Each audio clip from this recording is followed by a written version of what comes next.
Hey, thanks for joining me. Once again, we're going to dig out the Wolverine Essentials with the black and white Marc Silvestri art. I was just flipping through this book a little bit ago. I was drawing some of my own pages, and I was just kind of looking to get some inspiration and get some kind of the creative juices flowing. And nothing does that better than, one, looking at some black and white artwork, but I don't know, looking at Marc Silvestri's old stuff tends to really just get me excited and inspired. I could say that about several other artists, but some about Silvestri's work, excuse me, specifically this old stuff inked by Dan Green. And there's, a big, massive chunk of this book is all Silvestri. And I flipped through this and looked at one issue quite some while ago. I think it was this part here. And there's several parts in this that I haven't looked at yet that we will. But just because I'm going to focus on these three issues, 35, 36, and 37. I am not particularly interested in the storyline that's going on. I'm not saying there's anything wrong with it. We're just here to look at the artwork and look at just Silvestri's figure drawing, the way he composes his panels, his action shots, his choices in shadows and lighting. It's just unbelievable to me how good he is. And this is from like 1990. I'm looking for a date for this comic itself. Doesn't say. But we all know the era when Silvestri was drawing Wolverine. He jumped over from Uncanny X-Men to Wolverine. And the more I look at his old work like this in the black and white, I kind of see a mishmash of like a John Buscema style mixed with a Mike Mignola style. I go back and forth about which era of Silvestri is my favorite, and every time I look at this stuff, it probably is this. I like the stuff he did when he jumped over to Image Comics and started adopting the Jim Lee, Scott Williams kind of vibe, but I wish he would have stuck with this. And I've mentioned this before. Even he has said he doesn't like his 90s Jim Lee inspired stuff. So, but just in terms of art, I find myself as I draw some of my own amateur nonsense, I realize how hard it is to draw just regular people in regular clothes, regular human beings. Because again, a lot of us comic artists, aspiring types, if we're not smart, we just sit around drawing big muscular superheroes in spandex tights. And so you learn how to, draw that figure and flex it around and move it around. But when somebody's like, draw just a regular human guy or girl and put them in regular clothes, then you realize just how much you can't do it and how much you've kind of skipped big parts of your learning to draw, which is why you just got to get out and draw from life. I'm loving this bar scene because I find it hard to kind of come up with the words to explain what I'm seeing or what I'm thinking, but Silvestri has a way of drawing a scene and making it feel very detailed without doing a bunch of detail. I don't know if that makes any sense. I hope to show some examples, but right here in this bar scene, like he obviously has figured out the proper perspective. We got the camera angle, he's decided where the quote-unquote camera is set and pointing at the scene. And then everyone is in the proper perspective to where the camera angle is stationed. But, the way he shadows in the backgrounds here to give it kind of a moody, dark bar feel, the heavy shadows. When you think about it, like there's just a female figure here, a couple of shadowy guys walking through a rectangular shape, and then like a window and some, pictures on the wall. A couple of just shadowed shapes sitting at a table. But look, the table's just barely a little white line underneath their arms. Then some guys up close here, just some tough biker-looking dudes. You get a bar. And I've had to draw like a bar scene once or twice, and I've really, really not done well every time. But, it's just basically a straight line across the midsection there, and then some basic shelves in the background. Like, it looks complicated, but when you break it down, it's really simple. But to get this level of simplicity, you have to understand how to do it in the complicated, difficult way. And then you can understand how to take that complicated drawing and distill it down to a simple image to get a comic book out on time, is how I see all of this. I love the interesting kind of like hazy kind of inking in the background to have like smoke, haze in the background of that shot there. But again, I'm not here concerned about the story in the slightest. We're here to look at certain pieces of artwork, and not everything, like all these pages are obviously really good, but there's several that are way more interesting than others. You know, some story where Lady Deathstrike is on her way to get Wolverine and whatever the hell happens. Whenever I think of Lady Deathstrike as a character, I always think of the Silvestri version, because it's like the Deathstrike character toys with being like the stereotypical hot female character in a comic book. But Silvestri, I don't know if anyone did this before him. I don't know. I don't really know the history of the character beyond first time I was ever introduced to her was seeing Silvestri draw her, and then she popped up in some Uncanny X-Men that Jim Lee drew her. But the point I'm getting at is that Silvestri draws her to look very monstrous and creepy when he wants to. He'll draw her when the character is trying to look kind of sensual, kind of like a typical kind of female figure. But when he wants her to be creepy as hell, he does some distortion things to her figure to kind of show that the mechanical kind of body that she's got can distort and do weird things. And I think it's amazing. I'm just kind of digging this face of hers up here. The look on her, like, I'm looking at the features. I'm going to bring it up close. That kind of, the shapes to form that mouth and the nose. That looks really neat. Love this shot of, oh my God, Gateway. Jesus, the Australian Aboriginal guy with a bull roarer whip that he could spin around and create portals. Great shading on that face. Great understanding of lighting. Love these faces of Deathstrike and what's his name? Donald Pierce. Yeah. Let's see. There were several images that I saw specifically that I couldn't wait to show. I love this hand right here. The way that the wrist comes forward and then the palm of the hand kind of pivots like at a right angle up here, and then these gangly fingers. Because the whole thing with Deathstrike is that she had her body turned into like a robotic cyborg, and if I understand correctly, her claws out of her fingers are like adamantium claws that can extend out. The chick they had in the X2, the movie, was Deathstrike in the most basic sense, in that she was like an Asian girl with claws that come out of her fingers. That character had nothing to do really with who the character is in the books. But the way he gives her these long, gangly fingers and claws, it instantly puts her into this like monstrous category.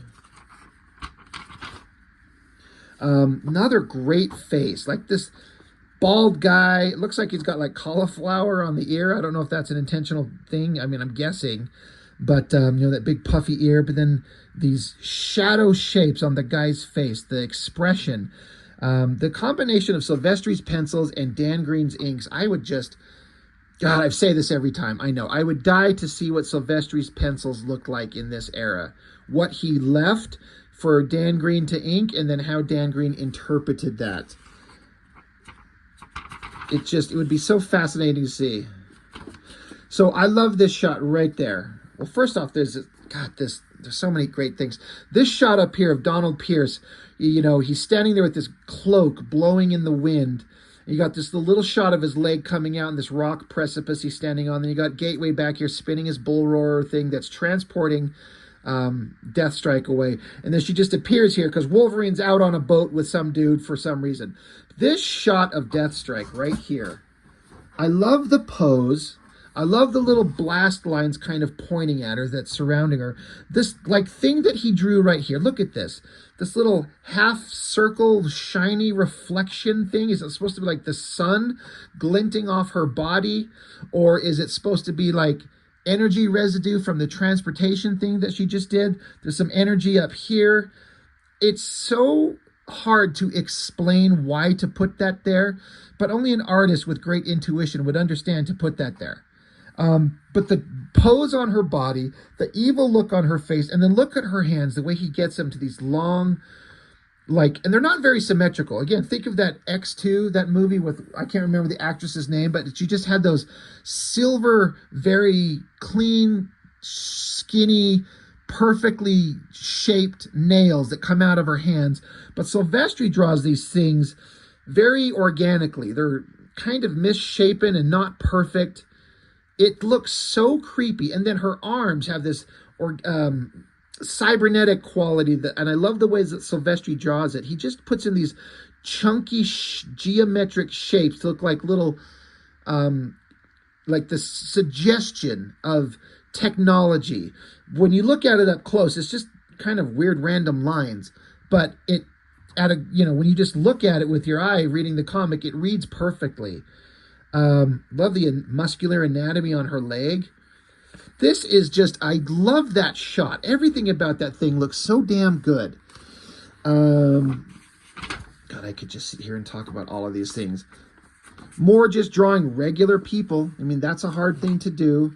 Drawing airplanes. We're going to skip by those just because I want to get to some of the more interesting stuff for me. God, again, this shot of a bunch of like civilians running away from this stadium because airplanes are dive bombing them. All these faces have different like different shapes, skinny, rounder, bearded, mustached, different organic, regular clothes on these figures. Like this shot of all these figures, it's so indicative of how good Silvestri is. It's unbelievable. And it's just a throwaway panel of just a bunch of random people running away. People we don't care about. We want to see Wolverine chopping up Lady Deathstrike, right? So you kind of forget that. But when you look at the ability of the drawing, it's so good. Again, Deathstrike here. Got those robotic arms. Those creepy claws holding on to the binoculars. I love her big, loose, billowy kind of sleeves. That's another neat design with this like shoulder harness thing across her shoulders that comes down to a point. It's like she's bare, like there's bare skin on the middle of her. Like you can see her stomach and their middle cleavage there. I think it's a really interesting design. Really creepy. I don't know that the character was ever incredibly fascinating, but I think the design drawn by Silvestri is just fantastic. Let's keep going here. There's some other stuff that, I mean, again, I keep thinking of being handed this story to draw. The characters have been teleported back in time to 1937. So now you have to draw at least an approximation of era-specific accuracy of vehicles. Like here's an old-timey vehicle, some 30s roadster or some kind of car. Soldiers in the right kind of gear. That goddamn car again. I mean, who could draw cars like this? I mean, except the best artists. You can see a bunch of artists faking it or just not doing it at all. But here's Silvestri drawing this entire car in an action scene. Oh my God, he's so good. You know, I think Silvestri will go down. Like in my mind, he's been a master and he's a modern master. But in my mind, Silvestri will go down as like one of the all-time greats in history, especially for his era. The way that we kind of look back at like Kirby or Neil Adams or Buscema or anything like that. In my opinion, Silvestri will be at that level, you know, when he's dead and gone. I think people will look back at his work. That's just me. That's just my opinion on it. These characters captured Lady Deathstrike and hung her. I love this shot of her hanging up by the telephone pole. She just snaps her bonds. And look at this creepy shot. There's the rope around her neck. And then because she can manipulate all parts of her cybernetic body, she just hyper flexes her neck to snap the lines around it. It's so creepy. I love that sequence there. And then now she's just standing there with her arms out. Again, now she's kind of sensual looking. I also like that these birds are flocking around her, and one of these birds lands on her hand, and then here Silvestri put up this almost completely silhouetted shot of her grabbing that bird and crushing it to death. It's so damn good. And again, this is peak Silvestri artwork in my opinion, but it's the exact opposite of like old school Image comic stuff that he would do on Cyberforce and Darkness and all that shit, where if he were to draw this page when he was doing his Image shit, one of these shots of the Deathstrike girl would be a big full shot of her looking hot as hell. And he wasn't even thinking about that doing these pages.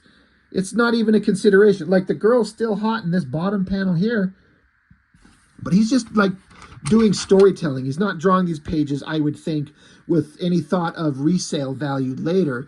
And, you know, who's going to pay a lot of money for one of these when you can get a page of the Darkness fucking some hot babe and monsters all around? That's the one people want. God, he's got to be drawing people in old World War II era airplanes. It's unbelievable. But let's keep going. There's some other images in here. I think this middle issue is less interesting to me, or is this still the same first issue? Anyway, who cares? Love this shot of Wolverine kind of coming out of that fog and the haze here. Just little line work done on there. Again, he's getting these like old Nazi uniforms right, with the helmet shaped right, and then the kind of the straps around their waist. Like, did his research. Love this silhouette of Lady Deathstrike's body. This is her ass and her legs, and these long gangly hands and claws just hanging down. She's such a creepy monster. She goes from being like hot babe to creepy villain monster. I also appreciate the idea of like Silvestri just throwing, he does a Liefeld thing here, right? Things that people give Liefeld shit for, but kind of like a little curvature of a hint of ground to cut off the feet. And then has some destruction and fighting going on in the distance that she's walking towards. But he adds the shadow on her figure, like it's a ground level that's tilting down and indicating a light source. I love this shot where she's walking into the fog. So great. And then this cover, this is one of my favorite covers he's ever done. Again, you got Deathstrike with those ripped up kind of her clothes, the sleeves on her outfit here, shredded to pieces, and you get those organic looking robotic arms and those creepy gangly claws. And then that shot of Wolverine, it's like the least heroic looking thing, in as much as like he's a muscular figure, but he's not drawn to look like an attractive hero. Like if that was Captain America or Superman, he'd be dynamic and powerful and handsome. This is Wolverine ripped up, shredded, screaming anger, like he's about to dive on her and stab her to death, with great kind of distorted anatomy that still looks right and very organic, but it's still shaped weirdly, but in a way that looks amazing. I hope that makes sense. I love that cover. It looks so damn good. And there's another version, I don't know if it was an alternate cover, where it's the same kind of shot, it's just reversed, where Wolverine's down on the ground and Deathstrike is diving after him. Really great stuff. Great splash page of Wolverine chopping up some, looks like some Nazis. It seems like a dangerous thing to do if you go back in time. Big awesome shot. Again, if this was like a Cyberforce page and this was Ripclaw, this screamy, angry face of his here would be like 2/3 of the entire page. I'm not saying that as a negative on Silvestri. It's just a different choice that he made. Again, look at this great shot of these figures in just regular clothing. He can draw loose, billowing clothing so well. And I look at it and I'm like, I understand what I'm seeing. Like, it looks simple, but it's deceptively simple. Love this shot right here. It's almost pure silhouette except for the highlights on Wolverine's arm. To compose this shot of the body getting slashed, blood and guts coming, and then Wolverine doing this awesome motion, all in silhouette. I love that panel, that figure so much. Even this top one, same thing. That soldier coming after him, not quite silhouette, but close enough. You could blacken these in entirely and it still reads. Put some highlights on him, but the guy's charging at him. Wolverine guts him.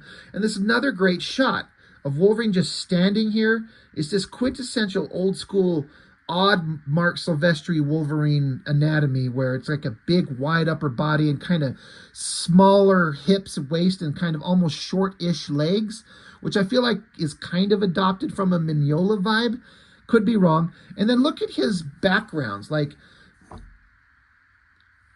shapes of people, and then it just kind of cross-hatches out and like cloud smoky things going on in the background, and then some silhouettes up close. So it gives some depth. This stuff is up front. Wolverine's kind of in the midground, and you got these other shapes in the background.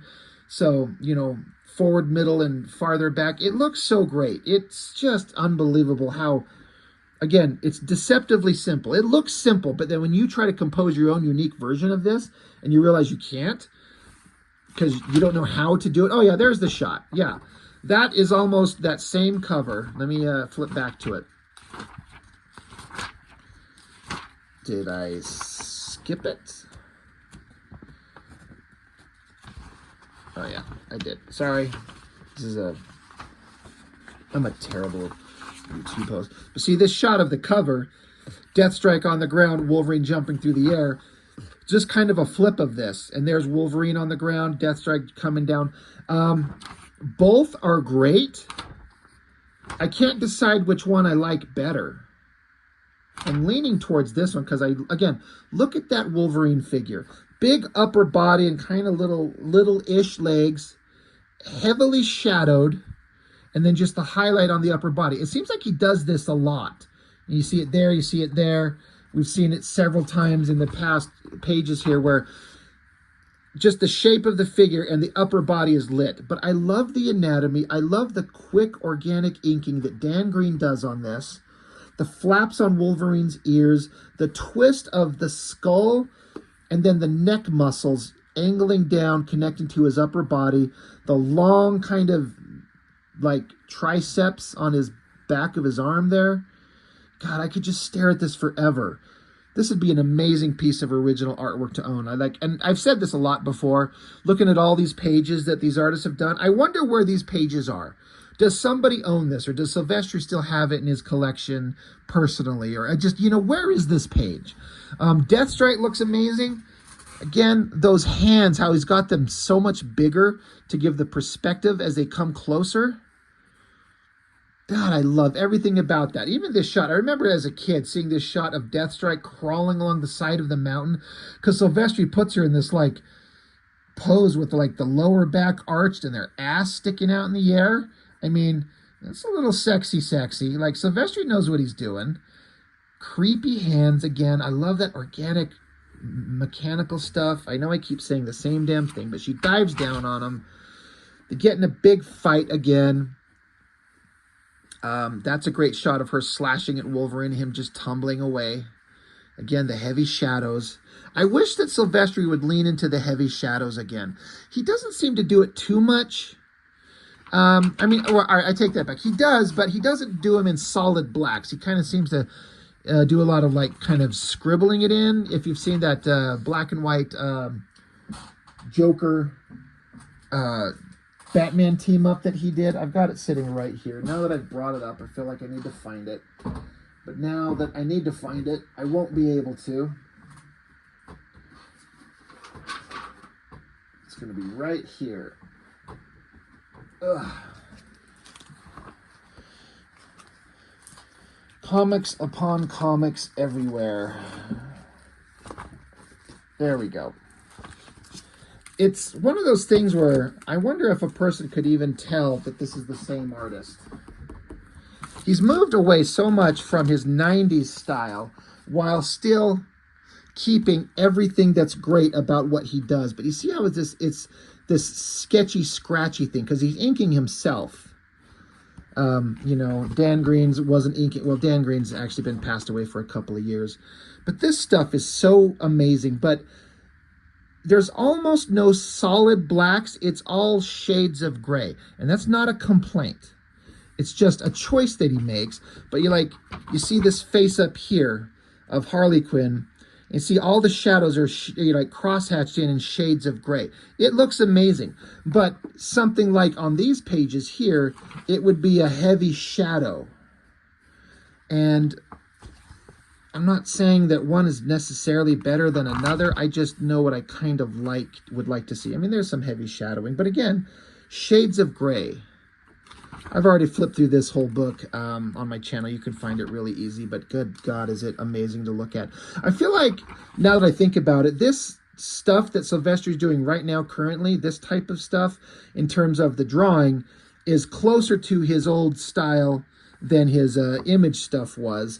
It's just that he's changed his choices on layouts in his modern stuff to have big imagery, which... big giant shots of Batman, big badass stuff, as opposed to all these kind of littler shots. Again, would anybody look at these and think that it's the same artist if you didn't know? Love this shot of Deathstrike there. Again, this leg of hers coming forward, the way she's got her hand forward on Wolverine's face. Looks like she got an arm chopped off. Did I see that right? Like he shredded one of her arms off. Anyway, I could sit here and look at Silvestri black and white artwork all day and never get sick of it. If anybody's got a lead on that French artist edition of this thing, hit me up and let me know if you've got, connection to get one and what the cost would be. Anyway, I'm going to put that aside because we're here to look at this. Good heavily shadowed face on that guy there. Keep going. Let's see if I can find some of the other panels that I wanted to see. It's all good stuff. Love this right here. Wolverine and Deathstrike have been doing nothing but fight for like pages and pages and pages, and it's a pretty brutal fight. But she comes piling out of the water, claws out and everything. God, it's so creepy. She sees a body that she thinks might be dead, but she flips it over, and it's Wolverine. I love this shot right here. This panel down there. They're in the water, and that's her pulling her hand back to give a final death strike, like her name, the death blow. Look at the creepy ass face. Like you can see my fat finger here, so you can give you some sense of scale to how small that drawing is. That creepy face, the eyes, the mouth, and then the motion of the hand angling back, and then the flicks of water against that black background. There's so much motion and movement in that. I love it so much. And then another hand comes along and grabs hers. Look at the close-up of that hand. I mean, that's a android robotic, like cyborg technological arm, just drawn in these weird abstracty shapes. And then she finds out that this Wolverine that's in the water, she got transported away from the real Wolverine, but she's in like this water tank with a robotic version of Wolverine. His name's Albert. This is a whole character that shows up in the books. Again, this fucking panel right here, I love. This upper body, again, a silhouetted lower body and an illuminated upper body with those great back muscles. And he seems to do a lot of these back muscles. I feel like looking through this, I've seen a lot of back muscles, the shoulders, whatever the muscles are called right there, right coming off your neck, your shoulders, the triceps. But then the way that Silvestri draws this robotic body with just a bunch of dark, abstracty shapes in a silhouette to be like a complicated mechanism. I think it works so perfectly, and I would never in a million years think to draw it like that. It's beyond perfect to me. And then the shot, again, because Donald Pierce, the cyborg guy from the Hellfire Club, he goes on this rampage to kill Wolverine, and this shot of this robotic doppelganger he's creating of Wolverine. God, it's so good. So that's basically all the stuff that I wanted to look at. Those 3 issues. We could keep going into the next ones. It's got Storm. There's great stuff in there. It's all good. He runs into this character, LCD, this robotic android girl that he sticks around. She's got the most annoying speech patterns I've ever heard in my life. There's a lot of stuff that we'll get into those later. And the issue of the hunter in the darkness, I want to look at that one again, because that's just another incredible bunch of drawings in that one. We all, you know, those of us who read these issues know that one. God damn. It's all so good. But anyway, I guess 30 minutes is long enough to drone on about how much I would just die to sniff Marc Silvestri's farts. Look, there's another shot. Illuminated upper body, silhouetted lower body. It's making me want to draw things like that. If Silvestri can do it, why can't I? It's because he's good. He is incredible. So anyway, great stuff. I love having these black and white reprints. They're reproduced pretty damn good. It's on newsprint. It looks fantastic, and you can just see the way that this artist, any of these artists, draw these things. They're so good. They're so good. So anyway, I guess that's all I've got for now. Thank you for joining me. I appreciate it as always, and I will see you on the next one.